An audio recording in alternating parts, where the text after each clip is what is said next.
Thanks for watching Film Buff, really, honestly. It's fucking great.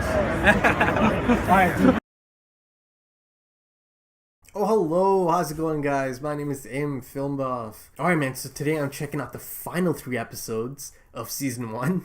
You know, it's taken me almost a year, but today I finally get to finish Season 1. So, big accomplishment. Okay, enough talking, let's do this.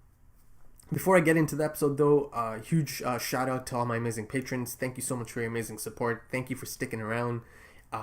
Just thank you for being so awesome. I hope you're enjoying all the early access stuff and the full episode reactions. And a quick reminder to anyone else, if you're into my stuff and if you want to check out early access, and at this point I'm starting to do a few episodes at a time, so you're going to get the next few episodes ahead of the YouTube release and full episode reactions. So yeah, check it out. The links are in the description if you're into my stuff. The scouts come back from a failed mission, defeated, embarrassed. And now they're summoned, right? The commander, Levi, the scouts have lost their support, apparently. So I don't think it's going to be as simple as Eren just getting handed over. I'm sure something's going to go down. It's got to go down. It's the final 3 episodes.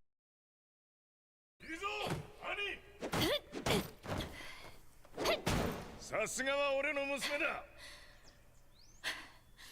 何やってる兄、休むな。Huh.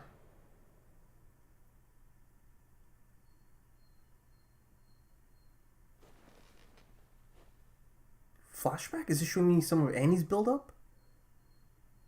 Or is she back in... なんだ、知らなかったのか。 Oh, she's back. これ以上人の手で壁を汚すというのか。マリア、ローゼ、シーナ、3つの女神を人の手で汚すなど断じて許されることではない。 Oh, so she made it やっ back. と起きてきた。あんたのさ、寝顔が怖くて起こせなかったんだ。ごめんね、ハニー。お前は最近緩みすぎだぞ。なに？もう She's been busy. 言えるわけないだろう。地獄を見てきたばかりなのに。へえ、そう。あんたこの子に気があるんだ。Hey, so. こんなのどこがいいの？あんたは正しい人だと思う。正しいことを言うから。私はそういう人がいることを知ってる。大きな流れに逆らうってとても勇気がいることだから尊敬するよ。一体何やって。 Oh, they're selling it. Man, they're corrupt. 環球品を横流ししてるってわけか。 Oh, this guy's gonna get himself in trouble. おいおい、任務はどうすんだよ。私はただそうやって流されるような弱いやつでも人間と思われたいだけ。 Ooh. Is that so? Any?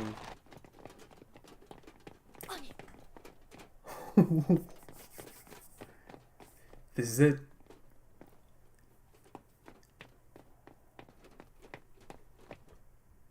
Yeah.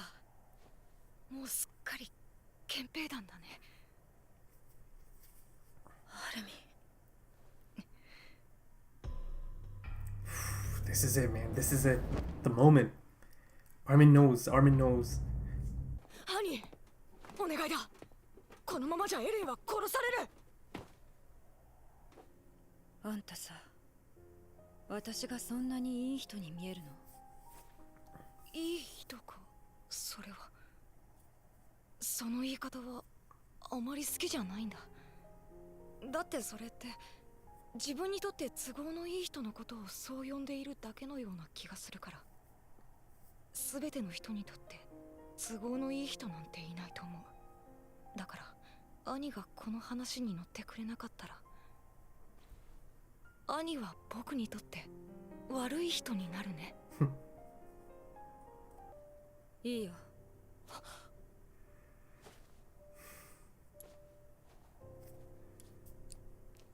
乗った。 Oh shit. Something's going on here, man. あとは影武者のちゃんがバレなきゃいいが。そりゃそう長くは持たねえよ。あいつと俺全然似てねえから。大丈夫だって。二人は目つきが凶悪で似たような悪人面だから。俺はあんな馬面じゃねえよ。ねえ、もし私が協力しなかったらどうやって壁を越えるつもりだったの？立体軌道で突破するつもりだったんだ。無茶じゃない。そもそもストヘスクに入る前に逃げた方がこんな面倒もかからなくて済んだはずでしょ。なんで今ここなの？そう、納得したよ。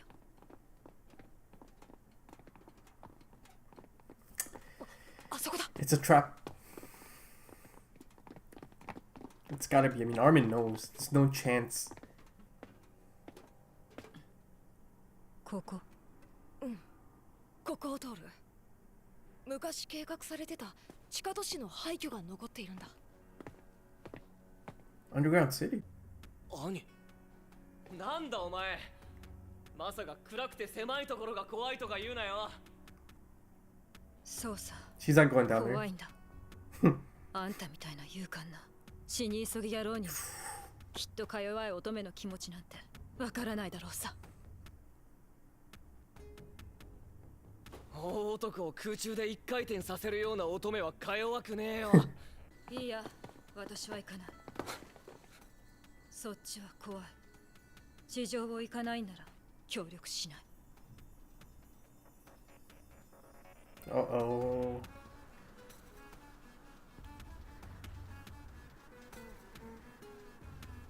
何言ってんだてめえは。さっさとこっちに来いよ。ふざけてんじゃねエレン、叫ばないで。大丈夫でしょう、ミカさん。さっきからこの辺にはなぜか全く人がいないか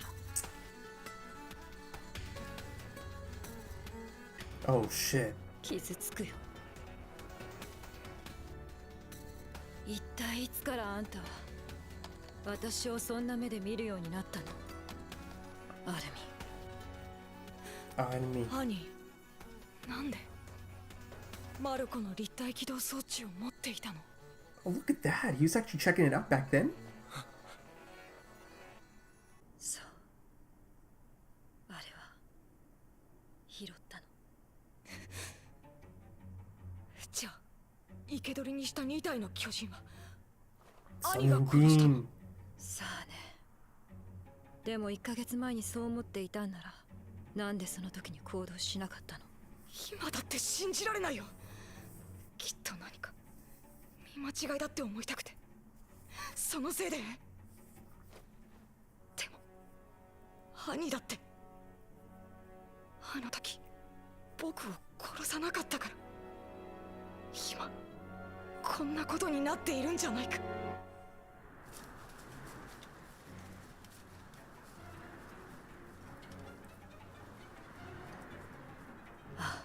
心底そう思うよ。まさかあんたにここまで追い詰められるなんてね。あの時なんでだろうね。とにかくこっちに来い。この地下に入るだけで証明できることがあるんだ。こっちに来て証明しろ。そっちには行けない。私は戦士になり損ねた。だからつまんねえって言ってるだろうが。話してよ兄。僕たちはまだ話し合うことだって。もういい。これ以上聞いてられない。不毛。もう一度ズタズタに削いでやる。女型の巨人。 There it is.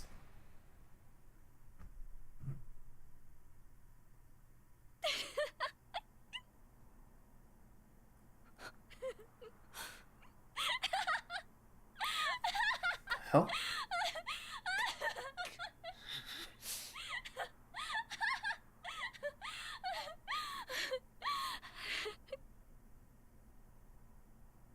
アルミ、私があんたのいい人でよかったね。ひとまずあんたは賭けに勝っ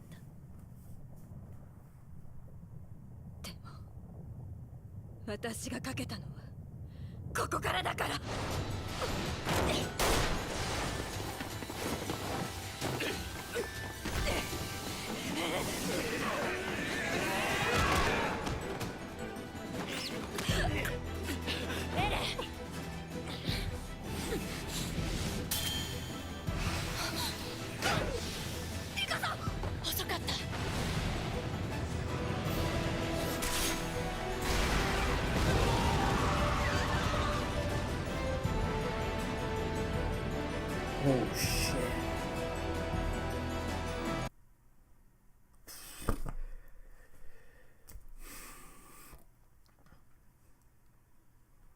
man, this is it then, eh? Final showdown. Spot on, right? Armin, he knew. He put it together a long time ago.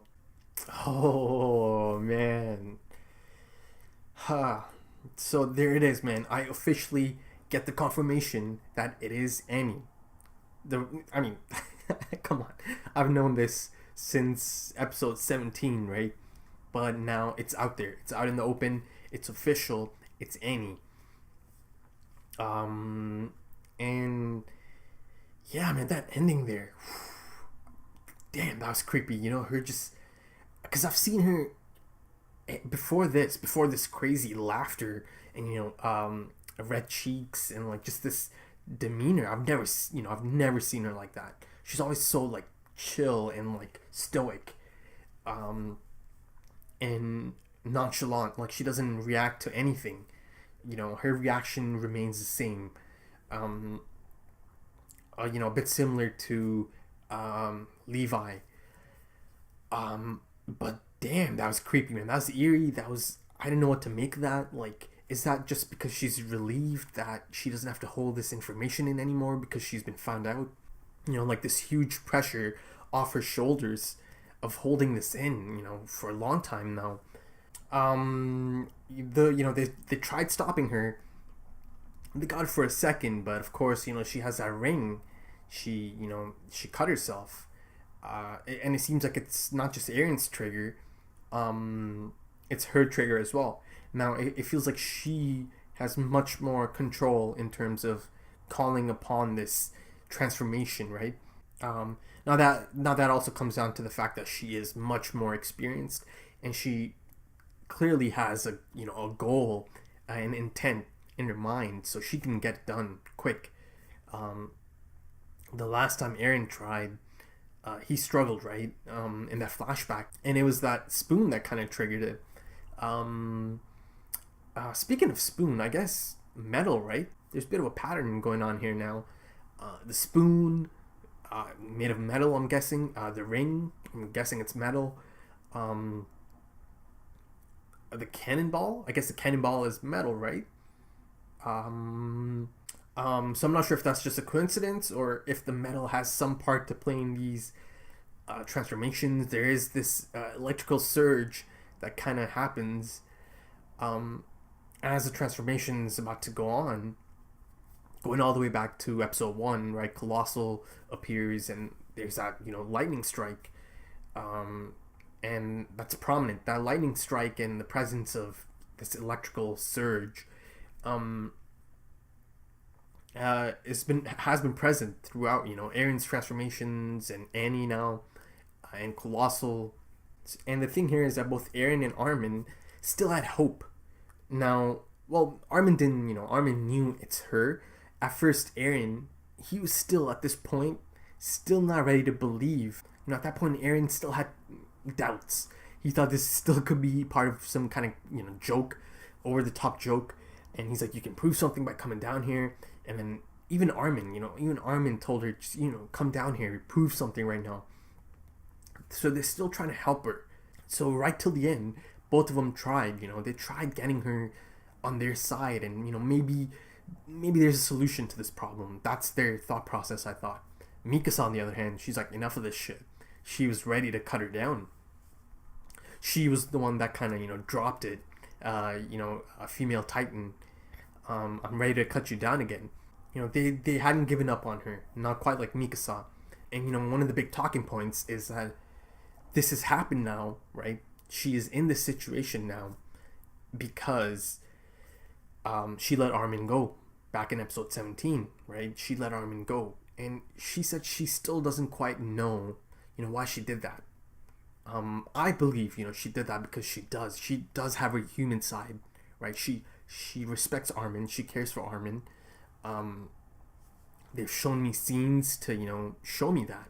Of course, the big downside of this gesture, of letting him go, let him live, is that he came back to kind of bite her in the ass, right? Because now he's told the commander, and then they've set her up here.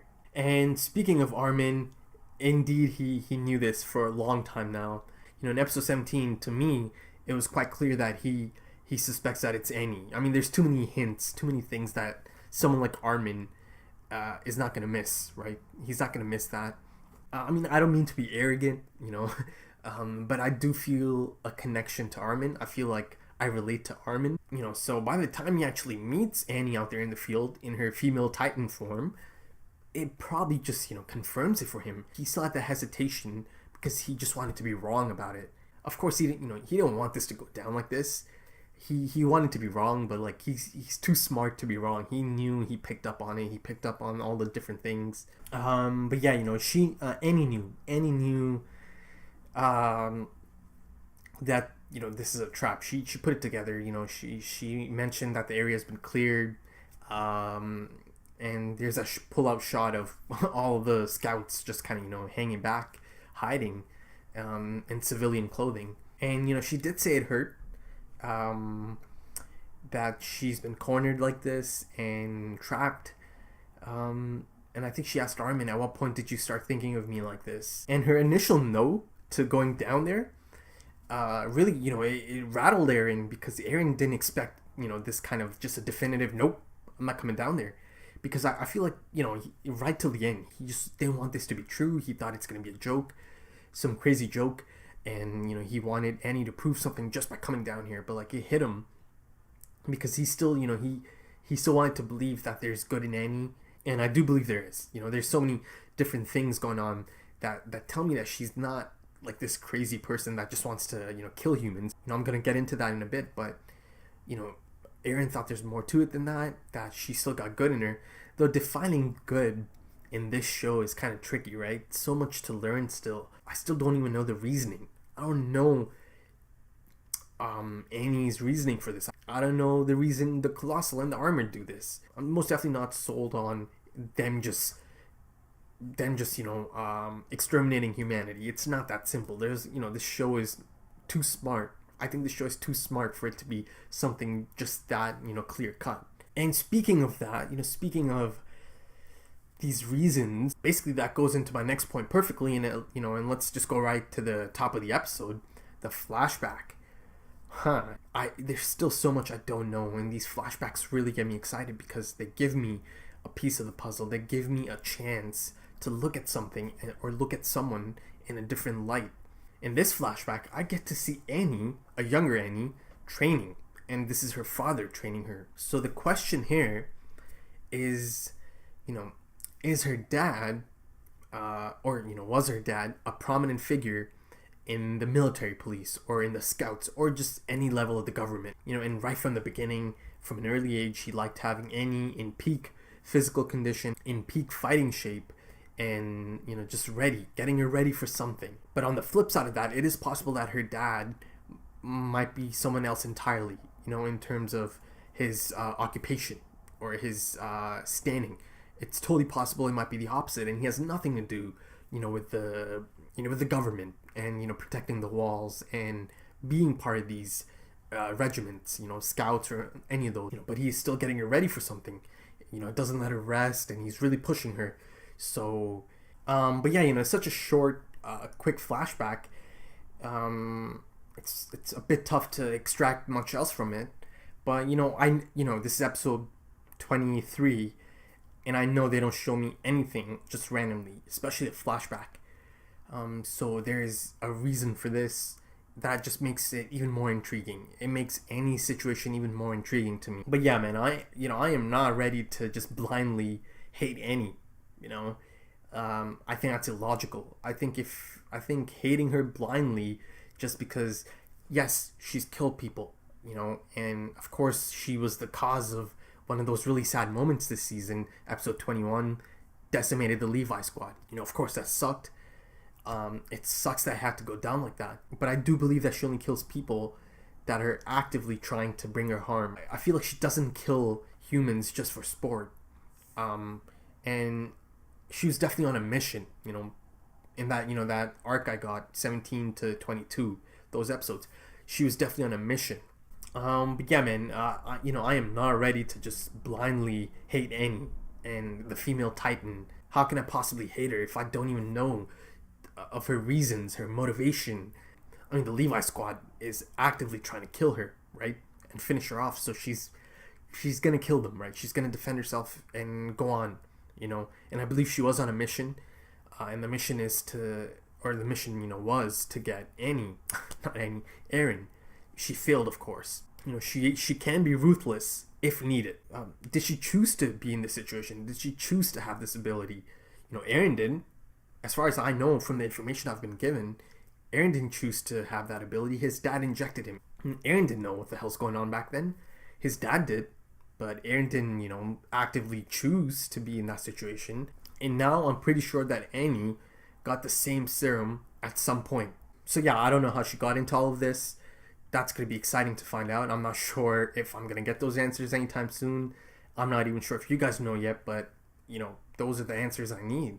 Clearly, it was a big deal. You know, getting Eren was a big deal. And so much so that, you know, she was crying over it. And it was clear that she's not trying to kill Eren. The mission was to get Eren. Man, I'm going off on all these tangents now, but in terms of... Okay, so she had Eren, right? She didn't kill him. She's trying to take him somewhere. Now, it could be something I haven't seen yet, something the show hasn't shown me yet or told me about yet, or it could be something that's been out in the open for a long time, and Commander Smith even put it out there, and Annie knows about it. The basement in Shiganshina. Is it possible that Annie is trying to take Eren there? Now I keep giving myself new questions. Now, you know, the idea of her destination once she had Eren, you know, who's she heading back to? And yeah, it has made Annie / female Titan probably one of the more interesting characters right now, currently on the show, you know, because there's so much intrigue and so much mystery about her and so many unanswered questions. So for me, she's really interesting, man, really interesting right now. But yeah, the religious aspect gets brought up again here because the priest overhears something about the walls, right? And instantly starts going off about the walls being goddesses, and that they shouldn't be defiled. But the religious angle's been around since episode 1, right? I talked about this around episode 14 or 15 at the trial. They had a much more prominent presence. But you know, back in episode 1, they're just at the side of the street, but they've risen to a respected position. There's much more following now for, you know, the religious side of things. And yeah, he said they're goddesses, you know, leave them alone, don't defile them. I could see how they get to that conclusion that, you know, this has to be a gift from the gods. Like, how else can, you know, someone make this? That in itself, that these walls exist, is pretty goddamn nuts. I can't remember the exact like height, but it's something insane. It's something crazy. That only the colossal can barely, you know, look over. That means the colossal's fucking massive. I mean, that's insane. Now, I'm not going to say the priest is onto something in terms of that, you know, the gods, you know, made the walls and, like, it's a gift from the gods. But I do think that something special, there is something special about the walls. It's not, there's no, like, I don't think the humans could make a structure like that. It's just, it's too large, it's too big. It's quite unbelievable, actually, that that these walls exist. So I think it's not the god that the priest is thinking of, but I do feel like there might have been help from another type of god, you know? So, again, that's another thing that I would love to learn more about. But looking at it from their angle, like the religious aspect, yeah, you know, to them it makes sense that this monolithic architecture is godly, right? Alright, so I got to see a few new characters, a bit of a supporting cast to Annie, and just the people she's been around, the teammates, and also it showed me, you know, the corruption. The military police is just fucked up. And, you know, it shows it to me through their eyes, and I get to see it and how corrupt it is. These rookies get to experience it, and to clean it up, yeah, that's a bit of a task. Because, you know, the only way you could do it is if you get to the top, and that, you know, that one guy, the mushroom cut dude, he's got good intentions.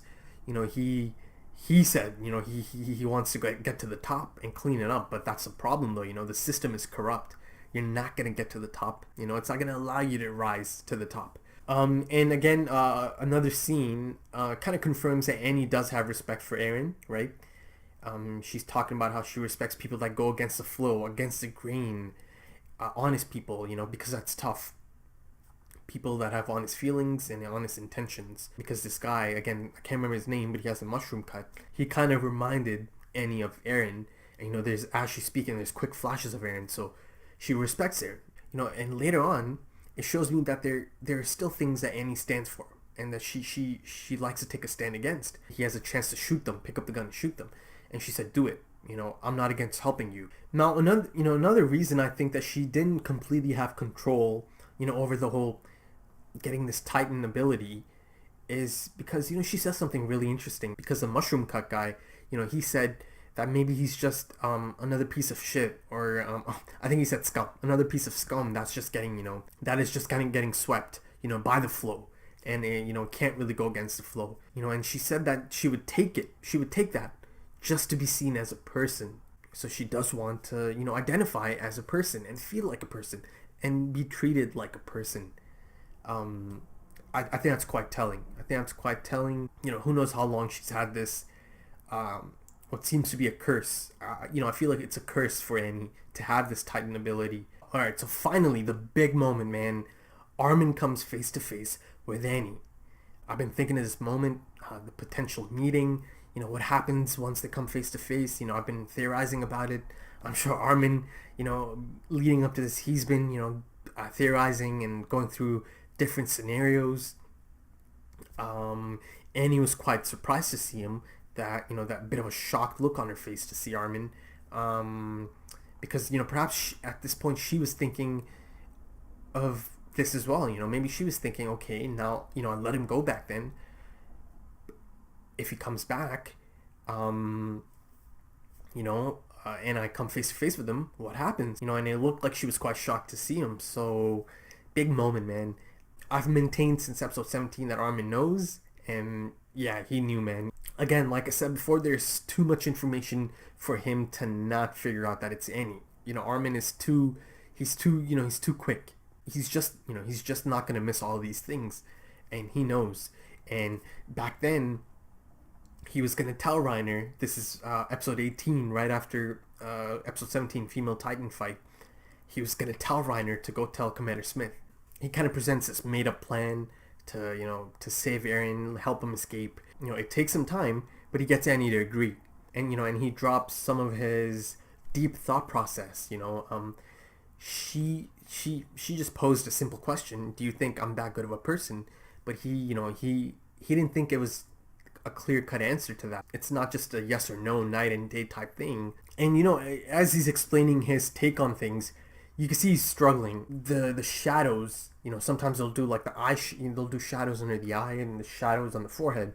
You could tell he's struggling, you know, because he knows he's manipulating her a bit. And he had a pretty guilty look on his face, you know, looking to the side as she agreed. But at the end of the day, she knew then and there that you know, something's up here because she put the ring on. She kind of plays dumb for a bit. And there's a shot of Eren and Mikasa kind of look at each other, you know, after she's like, oh yeah, that makes sense. So a lot of tension being built up there, right? And even more spooky because as she noticed later on, it was clear the area, there's no one there, no civilians, everyone's been cleared out. So there was this really eerie, spooky feel about it. And the moment they hit the stairs, no chance in hell she goes down there. She knows what's gonna happen if she goes down there. But yeah, that brings me back to the beginning of my discussion of Annie switching it on and turning into the female Titan. So yeah, man, I guess this is it. There's only 2 episodes. It feels like the show is gonna focus on this. For the next 2 episodes, taking down Annie and the female Titan, because in 20-minute episodes there's not really much, you know, time for anything else. So I'm guessing it's got to be just, you know, this final showdown. But yeah, man, excited because I'm doing all 3 of them back to back. So I'm gonna move right into the next episode 24. Whew, okay, so there it is. If you enjoyed it, please smash that thumbs up. Leave your comments. Let me know what you guys thought. If you're into social media, hit me up. All the links are in the description. Instagram, Twitter, Facebook. Huge thank you to all the amazing patrons. Thank you so much. Thank you for sticking around. Thank you for supporting me. And yeah, a reminder to anyone else, if you like my stuff and if you would like to get early access to the episodes, and at this point I'm doing multiple episodes at a time, 2 or 3 at a time, so you can get access to those ahead of time, and full episode reactions. I do hate cutting it down to 10 minutes because I do have to cut down a good chunk of my reaction and to the episode. But again, rules are rules. If I don't do 10 minutes, Funimation's gonna block it. But yeah, man, thanks for checking this out. I'm gonna move right on to the next episode. Take it easy.